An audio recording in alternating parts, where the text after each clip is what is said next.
نبی رحمت علیہ السلام فرمانے لگے میں نے جس کے سامنے بھی دین پیش کیا اس نے دلیل مانگی، فرمایا یہ واحد میرا ابو بکر صدیق ہے، میں نے اسے کہا ہے کلمہ پڑھ لو، اس نے دلیل مانگی نہیں، فوراً ہی کلمہ پڑھ کے مسلمان ہو گئے، کوئی دلیل نہیں، کوئی معجزہ نہیں، کوئی طلب نہیں، کوئی شے نہیں، ساری زندگی مطمئن ہی نہیں ہو پائے لوگ، ساری زندگی اطمینان ہی نہیں ہو سکا، اس کو بھی سنا، اس کو بھی سنا، اس سے بھی سوال پوچھا، اس سے بھی پوچھا، بھائی تو نہیں، تو مطمئن ہونا نہیں چاہتا، وہ بحث کرنے کے لیے علم سیکھ رہا ہے، اس نے عمل کرنے کے لیے سیکھنا ہوتا ہے، اس کو تو ایک حرف ہی بڑا کافی ہوتا ہے، تو ایک لفظ کی ضرورت ہوتی ہے، ایک جملے میں ساری زندگی لوگ گزار دیتے ہیں۔ حضرت ابو بکر صدیق رضی اللہ تعالیٰ عنہ نے بحث والا دروازہ نہیں کھولا، حضور نے کہا کلمہ پڑھو تو انہوں نے کلمہ پڑھا اور مسلمان ہو گئے، کوئی دلیل، کوئی وضاحت کسی چیز کی کوئی حاجت ہے تم ہو گئی بات۔ اصل مسئلہ پتہ کیا ہے، جو لوگ سوچ سمجھ کے چلتے ہیں نا، تو سوچ کتنی ہے انسان، وہ کتنا کام دے، یہ جو وارفتگی ہوتی ہے نا، یہ جو محبت ہوتی ہے، یہ جو پیار ہوتا ہے، یہ زندگی کو آسان کر دیتا ہے۔ سوچنے سمجھنے کے دائروں سے آدمی نکل جاتا ہے، اس کا کام وہ کہتا ہے کہ میں نے سوچنا نہیں، میں نے ماننا ہے، میں نے رب رسول کی ذات کے بارے میں سوچنا نہیں، میں نے ماننا ہے۔ تو ماننے والے لوگ جو ہوتے ہیں وہ فائدے میں ہوتے ہیں، تو عمل کر رہے ہیں، بات مانی، عمل کیا۔ عقل کا بے شمار اور بے دریغ استعمال، اپنی چھوٹی عقل سے بڑے مسئلے حل کرنے کی کوشش کرنا، یہ انسان کو نقصان دیتا ہے، بہت ساری جگہوں پہ وہ الجھ جاتا ہے۔ ہر جگہ عقل استعمال کرنا، لیکن رب رسول کے معاملے میں نہ استعمال کرنا، ورنہ نقصان ہو۔ عقل چھوٹی ہے اور اللہ رسول کی ذات بڑی ہے، کبھی بھی اس دائرے میں بند کرنے کی کوشش نہ کرنا۔ جناب ابو بکر صدیق رضی اللہ تعالیٰ عنہ ہر معاملے میں ایک حدیث بخاری کی، شاید میں نے پہلے بھی عرض کی تھی، لیکن کیونکہ وہ عنوان کے لحاظ سے بہت بڑی دلیل ہے، دوبارہ عرض کرتا ہوں۔ نبی پاک علیہ السلام نے 1500 کے قریب صحابہ سے فرمایا تھا کہ چلو عمرہ کرنا چلو۔ عمرہ کرنے جب ہم جاتے ہیں نا تو ہمارے گلے میں پھول بھی ڈالے جاتے ہیں، اور آپ کو پتہ ہے بتانا بھی پڑتا ہے لوگوں کو کہ میں عمرہ کرنے جا رہا ہوں، پھر روٹی بھی پکتی ہے، پھر سب رشتہ داروں کو پتہ بھی چل جاتا ہے، اور بندہ چلا جائے ایئرپورٹ تو احرام باندھا ہو نا، تو پتہ چلے نا فلائٹ تو 24 گھنٹے لیٹ ہے، تو جن کو حکم ہے نا کہ تم نے سی بھی نہیں کرنی، وہ بھی روڑے اٹھا لیتے ہیں، احرام باندھا ہوا ہے، حکم ہے کہ اب تم نے کوئی جھگڑا، کوئی لڑائی، کوئی فساد ہے، تو ایئرپورٹ پہ لوگ روڑے اٹھا لیتے ہیں، کہتے ہیں ہم ایئرپورٹ بھی توڑیں گے اور فلائٹ کا جو عملہ ہے اس کا گریبان بھی پکڑیں گے، بڑا کچھ ہی دنیا کرتی ہے۔ اور اگر کسی کے پیر صاحب نے کہا ہو چلو عمرہ کرے، اللہ، پھر ایئرپورٹ پہ جا کے پتہ چلے کہ پیر صاحب کے ساتھ تو دھوکا ہو گیا، بندہ غلط نکلا ہے، پیری مریدی قائم رہے گی؟ سوال ہی نہیں پیدا ہوتا، سوال ہی نہیں پیدا ہوتا۔ میرے ساتھ ایک سنگی نے ایک دفعہ بات کی، کہنے لگا جی پیر صاحب کامل نہیں، میں نے کہا کیا غلطی ان میں پائی جاتی ہے؟ کہتے میں انہوں نے پوچھ کے باہر دے پیسے جمع کرائے سن تو میرا کام نہیں بنیا۔ میں کہ تو پیر پڑھ لیا، تیرے تو کوئی نجومی پڑھنا چاہیے تھا، وہ نجومی ہونا چاہیے تھا تیرے لیے، تاکہ وہ اچھی طرح غور کرتا ہے۔ جی آپ کو پتہ ہے نا اہل سنت میں کتابیں بھی نکلتی ہیں، کئی لوگ کہتے ہیں یہ کوئی کتاب کاٹ کے دسو، میں کیوں کسی لکھی نہیں تو کٹیے کی، تو کون سی کتاب ہے جو آپ کہہ رہے ہیں نکالیں اور ذرا بتائیں کہ فلانا کام میرے لیے ٹھیک رہے گا کہ نہیں۔ ایک استخارہ ہے دین میں، اور استخارے کا بھی بابت معاملہ یہ ہے کہ آپ نے استخارہ کر لیا، اس کے بعد بھی آپ حتمی فیصلہ نہیں کریں گے۔ حضور کہتے ہیں کہ استخارہ کر کے بھی یہ کہو کہ جی میری سمجھ میں یہ آیا ہے، باقی حقیقتوں کا علم اللہ جانے، اللہ کا رسول جانے صلی اللہ علیہ وسلم، حقیقتوں وہی جان۔ تو الجھے نہیں زندگی میں۔ 1500 کے قریب صحابہ تھے، حضور نے فرمایا احرام باندھو بھائی، عمرہ کرنا ہے۔ حدیبیہ کے مقام پہ گئے تو قریش مکہ نے روک لیا، نہیں کرنے دیں گے۔ جب بات بہت آگے بڑھی تو پھر شرطیں لکھی گئی، شرطیں بڑی سخت ہیں کہ جو مسلمان مکے سے مدینے آئے گا مدینے والے واپس کریں گے، اور اگر کوئی مسلمان مدینے سے مکے چلا گیا تو مکے والے واپس نہیں کریں گے، ہم ان کے لوگ دیں گے، وہ ہمارا بندہ دیں گے نہیں۔ یہ شرطیں تھیں، صحابہ پریشان تھے۔ اب جب شرطیں طے ہو گئیں، شرطیں بھی سخت ہیں، نبی کریم علیہ السلام نے فرمایا بھی احرام کھول دو، فلائٹ کل نہیں جانی، پرسوں نہیں جانی، یعنی ہم اس سفر میں عمرہ کار ہی نہیں رہے، احرام کھول دو۔ تو امام زرقانی کہتے ہیں سب لوگ پریشان تھے، سب سے پہلے حضرت ابو بکر صدیق اٹھے، سب سے پہلے اٹھے، اٹھ کے احرام کھولا۔ ایک شخص نے کہا آپ کو بڑی جلدی ہے، تو آپ فرمانے لگے جلدی والی بات ہی کوئی نہیں، حضور کے کہنے پر باندھا تھا، نبی پاک کے کہنے پر کھول دیا ہے، ختم ہو گئی بات۔ حضور نے فرمایا باندھ لو تو ہم نے باندھ لیا، حضور نے کہا کھول دو تو ہم نے کھول، جلدی والی کیا بات۔ صحیح بخاری کے لفظ ہیں، حضرت عمر کہتے ہیں کہ میری سمجھ میں بات نہیں آتی تھی، اب کے صلح کیوں کریں، ہم تو 313 تھے، تو ہم نے بدر میں ان کو بھگا دیا تھا، اب تو ہم 1500، تو ہم ان سے قتال کریں گے، لڑائی کریں گے، جنگ ہوگی۔ حضرت عمر فاروق رضی اللہ تعالیٰ عنہ فرماتے ہیں حضور نے شرطیں طے کر لی، بات لکھی گئی، میں نبی پاک کے حجرے میں داخل ہوا، خیمہ لگا ہوا تھا، میں نے جاتے ہی اپنے جذبہ جہاد کا اظہار کیا اور بڑے جلال میں، یا رسول اللہ آپ سچے رسول ہیں؟ بالکل سچا ہوں، قرآن سچا ہے، بالکل سچا ہے، اسلام سچا ہے، بالکل سچا ہے، حضور ہم دب کے صلح کیوں کریں؟ نبی کریم علیہ السلام نے فرمایا عمر تجھے تیری ماں روئے، میں اللہ کا رسول ہوں، میں وہی کہتا ہوں جو میرا رب مجھے حکم ارشاد فرماتا ہے۔ کہتے میں نے فوراً عرض کی یا رسول اللہ صلی اللہ علیہ وسلم آپ نے فرمایا نہیں تھا کہ عمرہ کریں گے؟ تو حضور نے فرمایا کہاں تو عمرہ کریں گے، یہ تو نہیں کہا تھا کہ اسی سال ہی کریں گے، کریں گے تو کریں گے۔ جناب عمر کہتے میں واپس تو آ گیا پر وہ میرے اندر جو جذبہ جہاد تھا ابھی ٹھنڈا نہیں ہوا۔ چند قدموں کے فاصلے پہ ابو بکر صدیق کا خیمہ تھا، کہتا میں ان کے خیمے میں جھک گیا، وہی سوال میں نے دہرائے، وہی میں نے کہا عمر ابو بکر یہ سچے رسول ہیں؟ کہا بالکل سچے ہیں، قرآن سچا ہے، سچا ہے، اسلام سچا ہے، سچا ہے، تو پھر ہم دب کے صلح کیوں کریں؟ جناب عمر فرماتے ہیں میں قربان جاؤں ابو بکر کے لفظوں میں بھی فرق کوئی نہیں آیا، حروف بھی اتنے ہی جتنے نبی کریم نے ادا کیے تھے۔ حضرت ابو بکر فرمانے لگے عمر تجھے تیری ماں روئے، وہ اللہ کے رسول ہیں، مرضی سے بات نہیں کرتے، وہی کہتے ہیں جو رب انہیں حکم ارشاد فرماتا ہے، بھائی نہیں وہی لفظ۔ فرماتے میں نے فوراً کہا، میں نے کہا ابو بکر حضور نے فرمایا نہیں تھا کہ عمرہ کریں گے؟ تو کہتے ہیں وہی لفظ، وہی حرف، وہی انداز، وہی طریقہ، وہی سلیقہ، وہی انداز تکلم، بالکل حضور کی اتباع میں اسی انداز میں فرمانے لگے عمر حضور نے فرمایا تھا عمرہ کریں گے، یہ تو نہیں فرمایا تھا کہ اسی سال ہی کریں گے، کریں گے تو انشاءاللہ کریں گے۔ فرماتے ہیں میں واپس آ کے بیٹھا تو حضرت عمر کہتے ہیں جب میرا غصہ اترا نا تو پھر میرے اندر سے آواز آئی کہ عمر ذرا غور تو کر، تو ابو بکر کے ایمان تک کبھی نہیں پہنچ سکتا، اس تک تیری رسائی نہیں ہو سکتی۔ میرے بھائی اتنی بحثیں ہیں ہمارے زمانے میں، اتنا الجھاؤ ہے، اتنا الجھاؤ ہے، یعنی ہر بندہ رائے کا اظہار کرنا ضروری سمجھتا ہے، ہر بندہ کہتا ہے جی میرے خیال میں، ہر بندہ کہتا ہے جی میرا ذہن یہ ہے، بلکہ کچھ تو کہتے ہیں میں اندر کی خبر نہ دوں آپ کو، یعنی اب پتہ نہیں اس کے پاس اندر کی خبریں کیسے آئی ہیں، وہ سمجھ میں نہیں آتی بات۔ کچھ لوگ کہتے ہیں 35-40 سال ہو گئے جی علماء کو سن رہا ہوں، میں کہتا ہوں کہ میرا تو خیال ہے کہ 35 دن بھی بندہ کسی کو سن لے تو سیانا ہو گیا۔ 35 سال سے اگر آپ کی سمجھ میں نہیں آئے تو پھر زمین ہی بنجر ہے، پھر مہربانی کریں یہ ٹائلیں اکھیڑ کے نا تو نیچے سے کچی زمین نکالیں تاکہ کوئی بات سمجھ میں آئے۔ اگر 40 سال ہو گئے، 40 سال، میں ایک اجتماع میں حاضر تھا، ابھی بھی میں عرض کر رہا تھا، تو وہ صاحب مجھے کہنے لگے کہ حضرت صاحب میں نے نا فلاں عالم کو بھی بلایا، فلاں کو بھی بلایا، فلاں کو بھی بلایا، فلاں کو بھی بلایا، اب آپ کو بلایا ہے، تو اس طرح کر کے میرے ساتھ رویے ہیں، بڑا الحمدللہ پیار ہے۔ تو میں نے ان سے پوچھا آپ نماز پڑھتے ہیں؟ کہنے لگا نہیں۔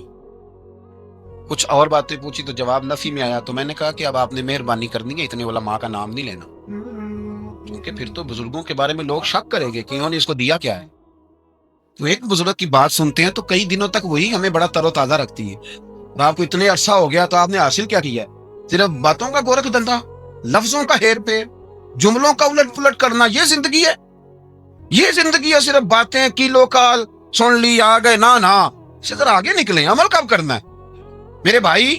یہ بحثیں، یہ ابحاث، یہ لمبے چوڑے معاملات، یہ طے، بزرگوں میں نا ایک صنف ہے مرید ہونا اور ایک ہوتا ہے طالب ہونا، یہ دو باتیں، یعنی آپ کہیں گئے اس کے مرید ہو گئے تو پھر کسی اور جگہ کسی بزرگ سے نسبت ہوئی تو وہاں آپ طالب۔ میرے پاس کچھ لوگ آتے ہیں کہتے ہیں آپ طالب کر لیں، تو میں کہتا ہوں آپ مہربانی کریں ایک کی نوکری کریں، وہ بڑی مشکل ہے، تو جگہ جگہ پہ جانے کی کیا ضرورت ہے؟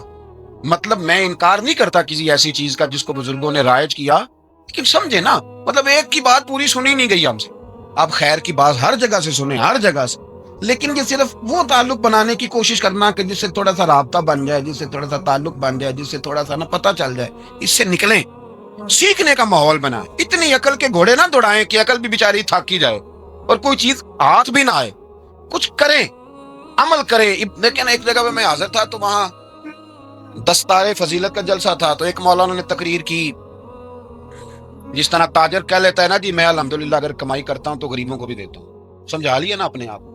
رشوت لینے والے نے بھی ایک دلیل گاڑ لیا، وہ کہتا ہے میں امیروں سے نہیں، میں غریبوں سے نہیں لیتا، تو امیروں کا حساب لینے کی ڈیوٹی اللہ نے آپ کی لگائی ہے کہ آپ حساب کریں امیروں کا کہ وہ کیا کر رہے ہیں۔ یہ ہم نے نا یہ دلیلیں گاڑ لی ہیں، یہ ہم نے دلیل کھاڑ لی ہے کہ وہی اپنے آپ کو مطمئن کرنے کی۔ میں حاضر تھا تو ایک مولانا تقریر کی، عالم ساری رات، یہ صرف علماء کی بات نہیں، ہر طبقے نے اپنے بارے میں اس طرح کی چیزیں یاد کر لیے ہم نے رٹ لیے ہیں، جیسے خامد نے یاد کر لیا ہے کہ کسی غیر کے لیے سجدہ جائز ہوتا تو اللہ عورت کو حکم دیتا، نبی پاک حکم دیتے کہ وہ خامد کو سجدہ کرے، تو بی بی نے بھی یاد کر لیا ہے کہ حضور نے فرمایا تم میں سب سے بہتر وہ ہے جو بیوی کے حق میں بہتر ہے۔ سب نے اپنی اپنی مرضی کی چیزیں، دوسری کی مرضی کی چیز کسی نے یاد نہیں کی، سب نے اپنی اپنی مرضی کی چیزیں یاد کر لی۔ تو مولانا تقریر کر رہے تھے، کہنے لگے جی حضور نے فرمایا ہے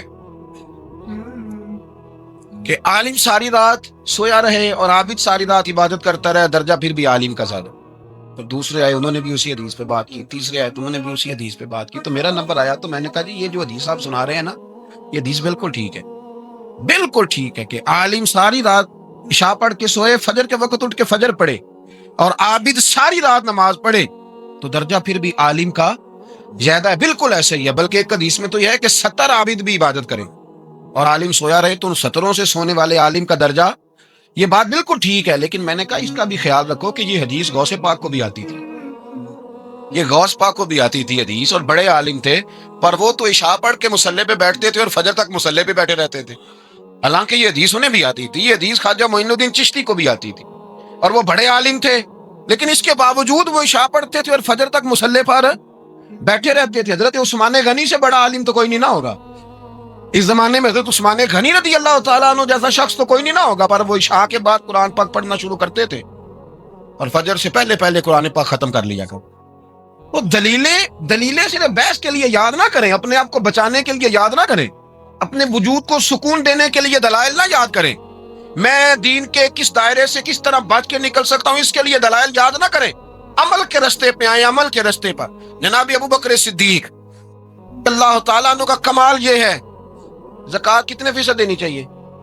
چلے اللہ تعالیٰ شکر ہے، 3-4 لوگوں کو تو پتہ ہی ہے نا جی، باقی بھی ان سے سن کے یاد کر لیں کتنے فیصد ہے۔ اللہ آپ کو خوش رکھے۔ اب کچھ اور نے بھی پروگرام بنا لی، کتنی جی؟ چلو اب ٹھیک ہو، 2.5% ہے نا جی۔ آپ یقین کریں کسی تاجر سے آپ بات کر کے دیکھ لیں، 6 گھنٹے مناظرے کے بعد وہ مانتا ہے کہ 2.5% ہوں گا، میں صحیح کہہ رہا ہوں؟ وہ کہتے ہیں جی وہ تو ٹھیک ہے لیکن کچھ قرضہ بھی ہے، 2.5% زکوٰۃ ہے وہ تو ٹھیک ہے لیکن ہو سکتا ہے میری بہن بھی حصہ مانگ ہی لے، پیسوں میں سے اس کا بھی نکل، کیونکہ پروگرام نہیں نا جی، ارادہ نہیں، زکوٰۃ 2.5% ہے تو کہتے ہیں جی وہ نا میں نے تولا ہے سونا پورا نہیں بنتا، ابھی وہ تھوڑی سی کمی ہے۔ یہ اس وقت دلائل ہیں، اس وقت ابحاث ہیں جب دینے کا پروگرام ہے، اور تاجروں نے اب ایک نیا سلسلہ شروع کیا، کہتے تھوڑی تھوڑی سارا سال ہی دیتا رہتا ہوں، تھوڑی تھوڑی کر کے۔ آپ نے جس سے 5 کروڑ روپیہ لینا ہو وہ اگر کہے کہ 10,000 مہینے کا لے لو، لے لیتے ہو؟ ہمارے فقہاء نے تو یہ لکھا ہے کہ جب زکوٰۃ دو نا تو ایک آدمی کو ساری دو۔ حضرت عمر بن عبدالعزیز رحمۃ اللہ علیہ کے زمانے میں ایک آدمی کو لوگوں نے زکوٰۃ دی تو اتنی دے دی کہ اگلے سال وہ خود زکوٰۃ دے رہا، بہت بڑا کاروبار اس نے سٹارٹ کر لیا۔ معیار نہیں ہے نا جی تھوڑی تھوڑی دیتا رہتا ہوں، کئی لوگ ایسا کرتے ہیں کہ دکان میں جو پرانی چیزیں ہوتی ہیں وہ زکوٰۃ کے دور پہ دینی شروع کر دیتے، جو مال نہیں بک رہا اس کو زکوٰۃ بنا دو، کیوں؟ دینے کا پروگرام نہیں۔ حضرت ابو بکر صدیق رضی اللہ، ذرا زندگی دیکھو، کہتے جس دن کلمہ پڑھا 40,000 دینار تھے، اور کلمہ پڑھے ابھی مجھے چند مہینے گزرے تھے، سارے مصطفیٰ کے قدموں پہ قربان کر دیے، پھر مال کمایا، پھر 4,000 دینار تھے، 4,000 جس دن ہجرت کے لیے نکلا 4,000 تھے، انہیں بھی پتا تھا 2.5% دینا چاہیے، ان کی بھی بیٹیاں تھیں، جوان بھی تھی، چھوٹی بھی تھی، ان کے بھی بچے تھے، لیکن دین کو ضرورت، میرے رسول پاک صلی اللہ علیہ وسلم کے دین کو حاجت ہے، تو فرماتے ہیں اشرفیاں تھی میرے گھر میں، پیسے تھے، درہم تھے، دینار تھے، میرے والد بوڑھے تھے، ان کو خیال تھا کہ ابو بکر ساری دولت نہ لے جائیں، تو حضرت اسماء بنت ابی بکر سے جناب ابو بکر صدیق نے کہا کہ اس طرح کرنا، ایک گڑا چھوٹا سا تھا، گڑا ٹویا، اس میں پیسے ہوتے تھے، فرمایا اس میں روڑے رکھ دینا، اوپر ٹاٹ ڈال دینا، والد نابینا ہے، اگر پوچھے نا پیسے تو ان کا وہاں ہاتھ لگا دینا، انہیں پتا چلے ابو بکر سارا مال لے کے نہیں گیا۔ فرماتے میں ہجرت پہ جانے لگا تو 4,000 سارے لے گیا، سارا مال ہی یار، 2.5% کے لیے رٹا پڑا ہوا ہے، 2.5% کے لیے لوگ بحث کر رہے ہیں، 2.5% کے لیے دلائل چاہیے، کئی مفتیان کرام سے پوچھیں گے، پھر پروگرام بنائیں گے دینا ہے کہ نہیں دینا۔ اور جس دن تبوک کے لیے میرے مصطفیٰ کریم نے اعلان کیا، جناب صدیق اکبر فرماتے ہیں شے کوئی نہیں تھی، غربت کے دن تھے، کمزوریاں تھی، مال اس دن، کاروباری حالات کم تھے، یہاں لوگوں کا کاروبار جب ڈاؤن ہوتا ہے تو سب سے پہلے مسجد کا 200 بند کرتے، سب سے پہلے مدرسے کا بند کرتے، سب سے پہلے خواہش کرتے ہیں کہ وہ جو غریب کو جاتا ہے نا اس کو بند کرو، یہ زیادہ نقصان دے رہا ہے۔ حضرت ابو بکر صدیق رضی اللہ تعالیٰ عنہ فرماتے ہیں حالات خراب تھے،